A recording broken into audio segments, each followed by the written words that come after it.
ചുറ്റും കുറേ ആനിമൽസ് ഉണ്ട് അല്ലേ? അപ്പോൾ എൻ്റെ മക്കൾ ലാൻഡിലുള്ള ഓൾമോസ്റ്റ് എല്ലാ ആനിമൽസിനെ കുറിച്ച് മക്കൾക്ക് ഒരു ധാരണയൊക്കെ ഉണ്ടായിരിക്കും. Lion, tiger, monkey, peak, giraffe, ഇങ്ങനെ കുറേ ജീവികളെ കുറിച്ച് മക്കൾക്ക് എല്ലാവർക്കും അറിയാം. പക്ഷേ ഇന്നത്തെ വീഡിയോയ്ക്ക് ഒരു സ്പെഷ്യലായിട്ടുള്ളൊരു കാര്യമുണ്ട്. നമ്മൾ ലാൻഡിലുള്ള ആനിമൽസിനെ കുറിച്ചിട്ടല്ല പരിചയപ്പെടാൻ പോകുന്നത്, നമ്മൾ കടലിൻ്റെ ഉള്ളിലോട്ട് പോകാൻ പോവാണ്. അപ്പോൾ കടലിൻ്റെ ഉള്ളിലോട്ട് പോയി അവിടെയുള്ള ആനിമൽസിനെയൊക്കെ ഒന്ന് പോയി പരിചയപ്പെടുക എന്ന് പറയുന്നത് വളരെ ബുദ്ധിമുട്ടുള്ളൊരു കാര്യമാണെന്ന് മിസ്സിന് അറിയാം. പക്ഷെ എന്നിരുന്നാലും നമ്മളൊരു ബുദ്ധിമുട്ടും ഇല്ലാതെ കടലിൻ്റെ ഉള്ളിലോട്ട് ഒരുമിച്ച് പോകാൻ പോവാണ്. അവിടെ കാണുന്ന കുറേ ആനിമൽസിനെ നമ്മൾ പരിചയപ്പെടാൻ പോവാണ്.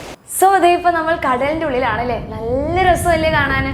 അപ്പോൾ ആദ്യം തന്നെ നമ്മൾ പഠിക്കാൻ പോകുന്നത് ഒരു വലിയ ഫിഷിനെ കുറിച്ചിട്ടാണ്. വേൾഡ് ബിഗ്ഗസ്റ്റ് ഫിഷ് എന്നറിയപ്പെടുന്ന നമ്മുടെ ബ്ലൂ വെയിൽ. ഓക്കെ, അപ്പോൾ അതേ ബ്ലൂ വെയിൽ ഇതെങ്ങനെ പോയിക്കൊണ്ടിരിക്കുന്നുണ്ട് അല്ലേ.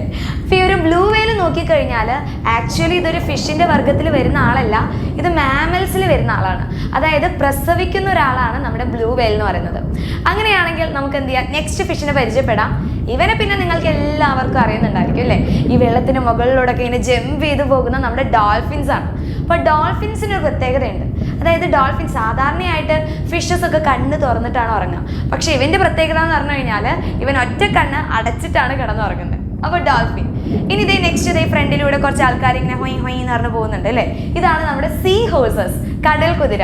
അപ്പോൾ കടലിലും കുതിരയുണ്ട്, ലാൻഡിൽ മാത്രമല്ല കുതിരയുള്ളത്, കടലിലുള്ള കുതിരയാണ് സീ ഹോഴ്സസ് എന്ന് പറയുന്നത്. അപ്പോൾ സീ ഹോഴ്സസിനും ഇതേപോലെ തന്നെ കുറേ ഫീച്ചേഴ്സും കാര്യങ്ങളുണ്ട്. അതിൽ ഏറ്റവും ഇമ്പോർട്ടൻ്റ് ആയിട്ടുള്ള ഒന്നാണ് പ്രസവിക്കുന്ന അച്ഛൻ എന്നറിയപ്പെടുന്നത് നമ്മുടെ സീ ഹോഴ്സസ് ആണ്. അതായത് സീ ഹോഴ്സസിൻ്റെ മേലിൽ ആണിന് ഇവിടെ ഒരു ബ്രൂഡ് പൗച്ച് ഉണ്ടായിരിക്കും. ആ ഒരു ബ്രൂഡ് പൗച്ചിൻ്റെ ഉള്ളിൽ എഗ്ഗ് സ്റ്റോർ ചെയ്ത് ആൾ നടക്കും. അതിനുശേഷം കുഞ്ഞുങ്ങൾ അതിൻ്റെ ഉള്ളിൽ നിന്നാണ് വിരിഞ്ഞു വരുന്നത്. അതുകൊണ്ട് പ്രസവിക്കുന്ന അച്ഛൻ എന്നറിയപ്പെടുന്നത് നമ്മുടെ സീ ഹോഴ്സസ് ആണ്. ഇനി അടുത്തതായിട്ട് മിസ് പരിചയപ്പെടുത്താൻ പോകുന്നത് 3 ഹൃദയമുള്ള കടലിൽ കാണുന്ന 8 ആംസ് ഒക്കെ ഉള്ള ഒരു ജീവിയാണ്. ഏതാണ് മക്കൾക്ക് കിട്ടിയോ? ദേ പോകുന്നത് നമ്മുടെ ഒക്ടോപസ് ആണ്. അപ്പോൾ ഒക്ടോപസ്, നീരാളി. അപ്പോൾ നീരാളിനെ നോക്കിക്കഴിഞ്ഞാൽ നമ്മുടെ ബ്ലഡൊക്കെ റെഡ് കളറിലാണെങ്കിൽ നമ്മുടെ നീരാളിയുടെ ബ്ലഡ് എന്ന് പറയുന്നത് ബ്ലൂ കളറിലാണ് കാണുന്നത്. ഇതുകൂടാതെ തന്നെ കുറച്ച് ഹൃദയം കൂടുതലുള്ള ഒരു ജീവിയാണ്. അവന് 3 ഹൃദയം ഉണ്ടായിരിക്കും. അതുകൂടാതെ തന്നെ 8 ആംസും കൂടി നമ്മുടെ ഒക്ടോപസിന് പ്രസന്റ് ആണ്. നെക്സ്റ്റ് ഇതേ കുറേ പേരിങ്ങനെ ലൈൻസ് ആയിട്ട് പോകുന്നുണ്ട് അല്ലേ. ഇതാണ് നമ്മുടെ സീ ടർട്ടിൽ എന്ന് പറയുന്നത്, കടലാമകളാണ്. അപ്പോൾ ഇവരെ കാണാൻ നല്ല രസമുണ്ട് അല്ലേ. നോക്കിക്കേ, ഒരേ ലൈൻസിലായിട്ട് ഇവരിങ്ങനെ പോയിക്കൊണ്ടിരിക്കുന്നത്. പിന്നെ ഇനി അടുത്തതായിട്ടുള്ളതാണ് സ്റ്റിംഗ് റേ, തിരണ്ടി എന്ന് മക്കൾ കേട്ടിട്ടുണ്ടോ? അപ്പോൾ പിന്നെ നീണ്ട വാലൊക്കെ ഉണ്ടായിരിക്കും. ആ വാല് വെച്ചൊരു കുത്ത് തന്നു കഴിഞ്ഞാൽ തീർന്നു. അതാണ് നമ്മുടെ സ്റ്റിംഗ് റേ അല്ലെങ്കിൽ തിരണ്ടി എന്ന് പറയുന്നത്. പിന്നെ ഇതുകൂടാതെ തന്നെ നമ്മുടെ കടലിൽ കാണുന്ന കുറേ തരം പ്ലാന്റ്സ് ഉണ്ട്. അപ്പോൾ നമ്മൾ വിചാരിക്കും നമ്മുടെ ലാൻഡിൽ കാണുന്ന നമ്മുടെ ചുറ്റുമാണ് കുറേ പ്ലാന്റ്സ് ഉള്ളതെന്ന്. അങ്ങനെയല്ല, നമ്മുടെ കടലിൻ്റെ ഉള്ളിലും കുറേ ഡിഫറെൻറ്റ് ടൈപ്സ് ഓഫ് പ്ലാന്റ്സ് ഉണ്ട്. സീ ഗ്രാസസ് ഉണ്ട്, കെൽപ്സ് എന്ന് പറയുന്ന കുറച്ച് ഗ്രൂപ്പ്സ് ഉണ്ട്. അതുകൂടാതെ തന്നെ കോറൽ റീഫ്സ് ഉണ്ട്, പവിഴ പുറ്റുകളൊക്കെ ഉണ്ട്. അങ്ങനെ നല്ല രസകരമായിരിക്കും നമ്മുടെ കടലിൻ്റെ ഉള്ളിലുള്ള ഈ കാഴ്ചകളൊക്കെ കാണാനായിട്ട്. പിന്നെ അടുത്തതായിട്ട് നമ്മൾ പഠിക്കാൻ പോകുന്നത് സ്ക്വിഡിനെ കുറിച്ചിട്ടാണ്. സ്ക്വിഡിനെ മക്കൾ കേട്ടിട്ടുണ്ടോ? അവർക്കൊരു ഇങ്ക് ഗ്ലാൻഡ് ഒക്കെ ഉണ്ട് അല്ലേ. അതായത് അവർ മഷി പൊട്ടിക്കും. ശത്രുക്കളിൽ നിന്ന് രക്ഷപ്പെടാൻ വേണ്ടിയിട്ട് അവരെന്ത് ചെയ്യും, മഷി ഇടയ്ക്ക് പൊട്ടിക്കും.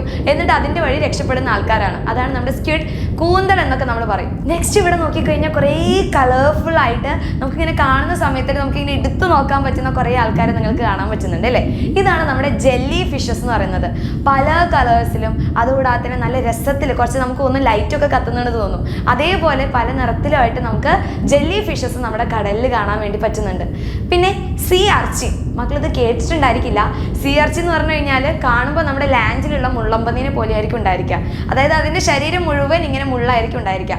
അതാണ് നമ്മുടെ സീ അർച്ചിൻ എന്ന് പറയുന്നത്. പിന്നെ നമുക്കറിയാം നമ്മുടെ ലാൻഡിൽ ഒരു കാട്ടിലെ കിങ് ആരാന്ന് ചോദിച്ചു കഴിഞ്ഞാൽ മക്കൾ പറയും അത് ലയണാണ്.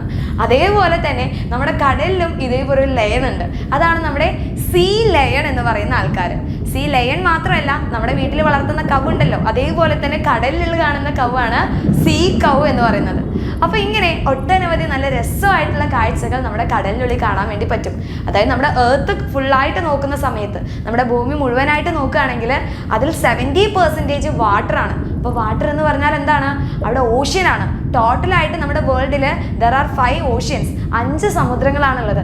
അപ്പോൾ ഇവിടെ കുറേ ജീവജാലങ്ങളുണ്ട്. അതുകൊണ്ട് നമ്മുടെ ലാൻഡിനെ വെച്ച് നോക്കുന്ന സമയത്ത് ഏറ്റവും കൂടുതൽ ആനിമൽസും അതുകൂടാതെ ഏറ്റവും കൂടുതൽ ഡൈവേഴ്സിറ്റി, വൈവിധ്യമൊക്കെ ഉള്ളത് നമ്മുടെ കടലിൽ അതുപോലെ വാട്ടർ ബോഡീസിലാണ് കാണുന്നത്. സോ ഈ ഒരു വീഡിയോ മക്കൾക്ക് എല്ലാവർക്കും ഇഷ്ടപ്പെട്ടെങ്കിൽ ലൈക്ക് ചെയ്യണം, മാക്സിമം ഫ്രണ്ട്സിലോട്ട് ഷെയർ ചെയ്യുക. പിന്നെ ഇതിൽ ഏത് അനിമലിനെ കാണാനാണ് നിങ്ങൾക്ക് കുറച്ചുകൂടി ക്യൂരിയോസിറ്റി, അല്ലെങ്കിൽ ഈ ഒരു അനിമലിനെ കണ്ടു കഴിഞ്ഞാൽ കൊള്ളാം എന്ന് തോന്നുന്ന ഏതെങ്കിലും അനിമൽ ഉണ്ടെങ്കിൽ കമൻറ്റ് ചെയ്യുക.